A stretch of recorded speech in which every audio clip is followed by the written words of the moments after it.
Chapter 8. The Foxes Begin to Starve. That evening 3 tents were put up in the crater on the hill. One for Bogus, one for Bunce, and one for Bean. The tents surrounded Mr. Fox's hole, and the 3 farmers sat outside their tents eating their supper. Bogus had 3 boiled chickens smothered in dumplings. Bunce had 6 doughnuts filled with disgusting goose liver paste, and Bean had 2 gallons of cider. All 3 of them kept their guns beside them. Bogus picked up a steaming chicken and held it close to the fox's hole. "Can you smell this, Mr. Fox?" he shouted. "Lovely tender chicken. Why don't you come up and get it?" The rich scent of chicken wafted down the tunnel to where the foxes were crouching. "Oh, Dad," said one of the small foxes, "couldn't we just sneak up and snatch it out of his hand?" "Don't you dare," said Mrs. Fox. "That's just what they want you to do." "But we're so hungry," they cried. "How long will it be till we get something to eat?" Their mother didn't answer them, nor did their father. There was no answer to give.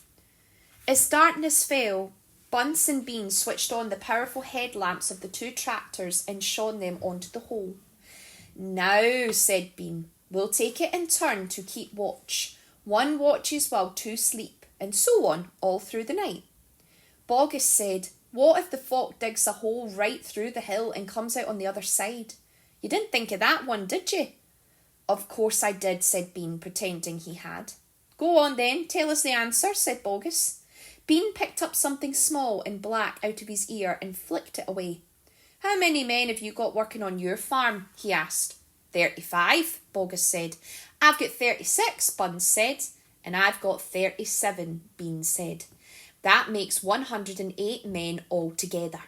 We must order them to surround the hill. Each man will have a gun and a flashlight. There'll be no escape then for Mr. Fox." So the order went down to the farms, and that night 108 men formed a tight ring around the bottom of the hill. They were armed with sticks and guns and hatchets and pistols and all sorts of other horrible weapons. This made it quite impossible for a fox, or indeed for any other animal, to escape from the hill. The next day the watching and waiting went on. Bogus and Bunce and Bean sat upon small stools staring at the fox's hole. They didn't talk much. They just sat there with their guns on their laps. Every so often Mr. Fox would creep a little closer towards the mouth of the tunnel and take a sniff. Then he would creep back again and say, "They're still there." "Are you quite sure?" Mrs. Fox would ask. "Positive," said Mr. Fox. "I can smell that man Bean a mile away. He stinks."